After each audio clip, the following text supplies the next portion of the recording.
Isaac Warren had spent most of his 20s trapped in a cycle of waiting. Waiting for the right opportunity. Waiting for his hard work to be noticed. Waiting for the day when he would wake up and feel like he was finally somebody. But day after day, his life remained painfully ordinary. The fluorescent-lit office, the same chair that creaked every time he shifted, the endless reports that nobody would remember next week. His boss, Richard Calloway, a man with an uncanny ability to take credit for other people's work, barely acknowledged his existence unless he needed something. "You have potential, Warren. Richard once said, clapping him on the back. But leadership, that's not your thing. You're a solid support guy." The words had cut deeper than Isaac cared to admit. A support guy. The kind of person who helped build things for others, but was never the one standing at the top. The side character in his own story. The resentment built slowly, like a storm gathering at the horizon. Every morning, he told himself to push through it, to be grateful he even had a job, to wait just a little longer for his big break. But the truth was, he was tired of waiting. One evening, after another exhausting day of drowning in meaningless spreadsheets, he found himself slumped on his couch, staring blankly at his phone. Scrolling past post after post of people announcing their promotions, new businesses, life-changing travels. People he had gone to school with, some not even as talented as he was, were thriving.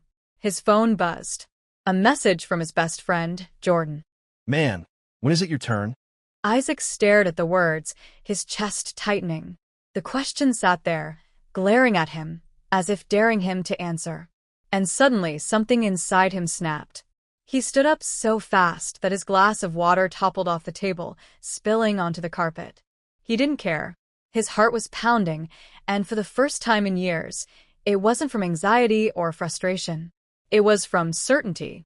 His whole life, he had been waiting for permission to chase what he wanted. No more. By the time the sun rose the next morning, his resignation email was already sitting in Richard Calloway's inbox. The moment Isaac hit send on his resignation email, a strange mix of exhilaration and terror flooded his veins. He had done it. He had finally broken free from the life that had suffocated him for years.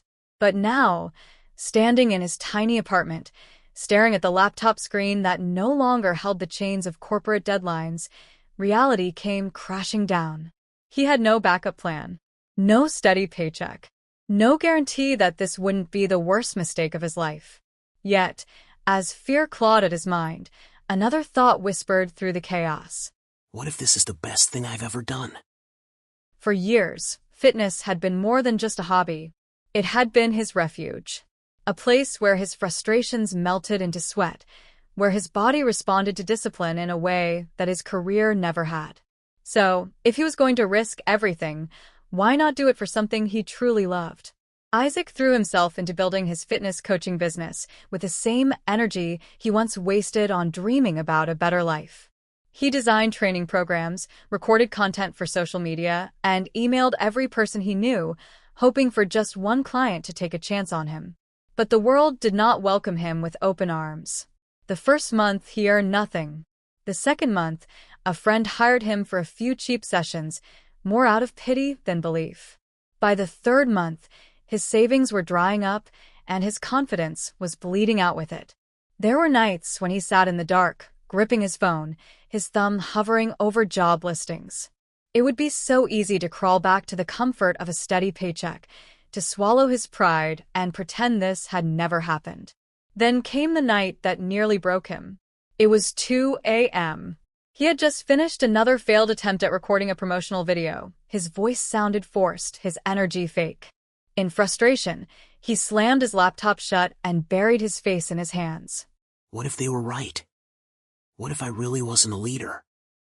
Then his phone buzzed. A new message. "Hey man, I've been watching your stuff. I think I need your help. Let's talk." Isaac stared at the screen. His heart pounded. One client. It wasn't much, but it was something. And something was enough. From that moment, Isaac doubled down. He refined his coaching, improved his branding, and poured his soul into every single client he worked with. Slowly, the momentum built. One client turned into 3. 3 turned into 10. Word spread. By the end of the year, he wasn't just surviving, he was thriving. And for the first time in his life, he didn't feel like a support guy. He felt like the main character. At 35, Isaac Warren stood in front of a roaring crowd, the spotlight casting a golden glow on his face. The stage beneath his feet felt like solid proof that he had arrived. He wasn't in the audience anymore. He wasn't watching someone else succeed. He was the one people had come to see. It had taken years of sweat, failure, and relentless persistence, but his fitness coaching empire was no longer a desperate gamble. It was a force. His name echoed in the fitness industry. Major brands sought him out. His online presence had exploded, and his face graced the covers of magazines he once flipped through as an anonymous dreamer. Please welcome Isaac Warren. The auditorium erupted as he stepped forward, gripping the microphone.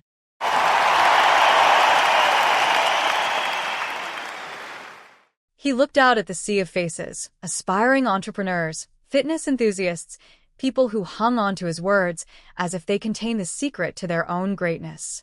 He inhaled. This was it. This was what he had fought for.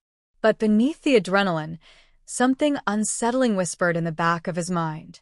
Later that night, standing on the rooftop of his luxury hotel in New York, Isaac stared at the city lights stretching endlessly before him. He should have been overwhelmed with pride. The younger version of himself, the one who had quit his job in a fit of desperation, would have seen this as the ultimate victory. But as the cold air wrapped around him, he felt something unexpected. Doubt.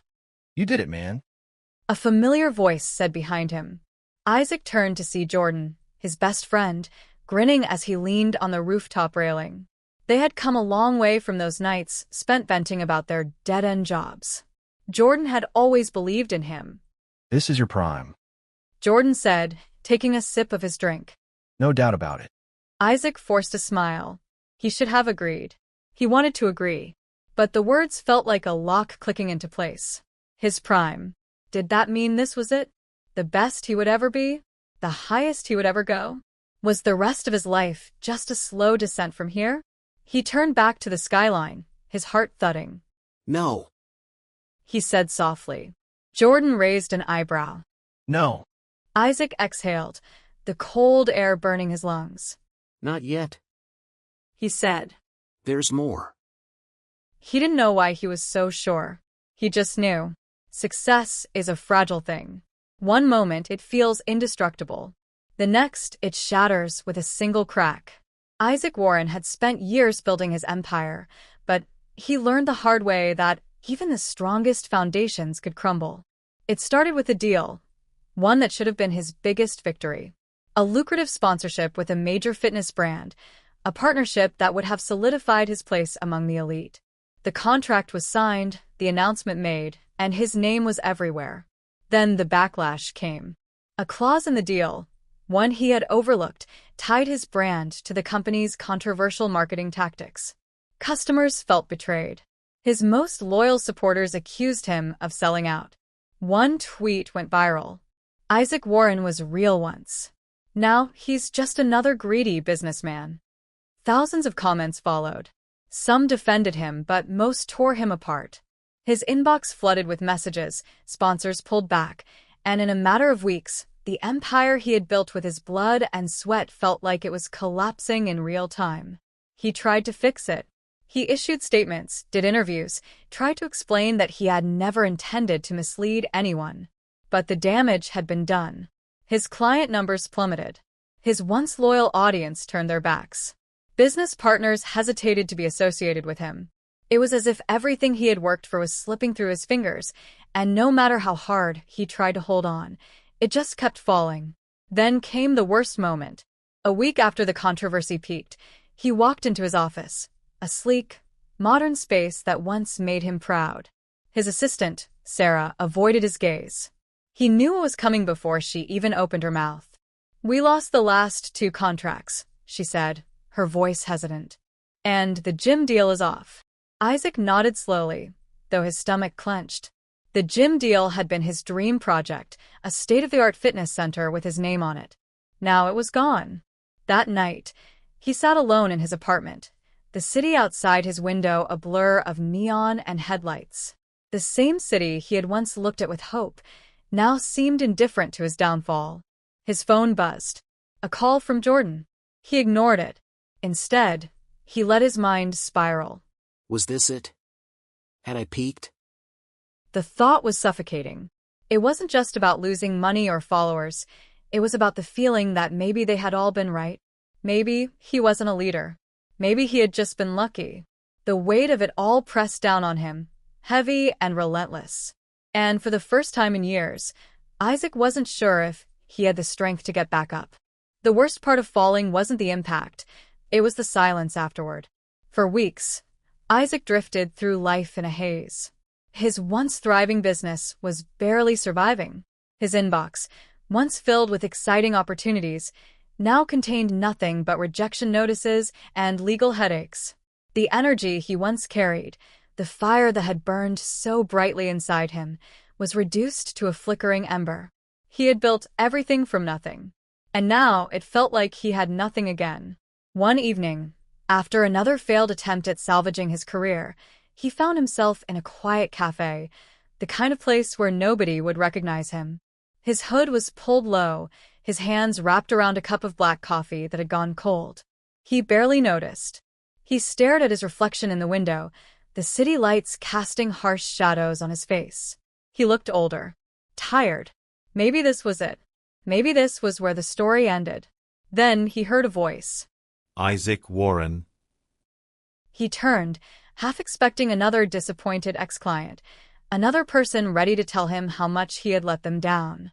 But the man standing before him wasn't angry. He was nervous. I just wanted to say thank you. The man stammered. Your videos, your training advice. It changed my life.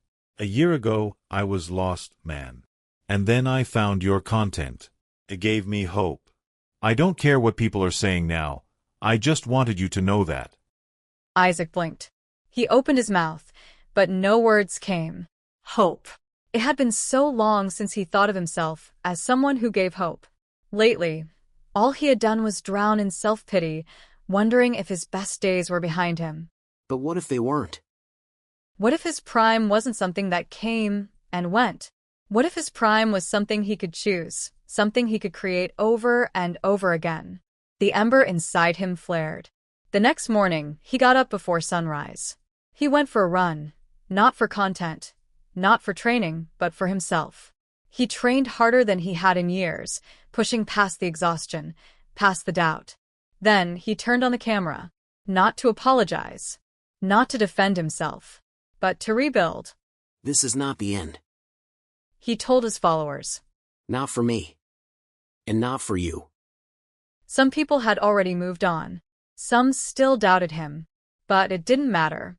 Because for the first time in months, Isaac wasn't looking back. He was looking forward. And he knew, without a shadow of a doubt, he was still in his prime. And he always would be.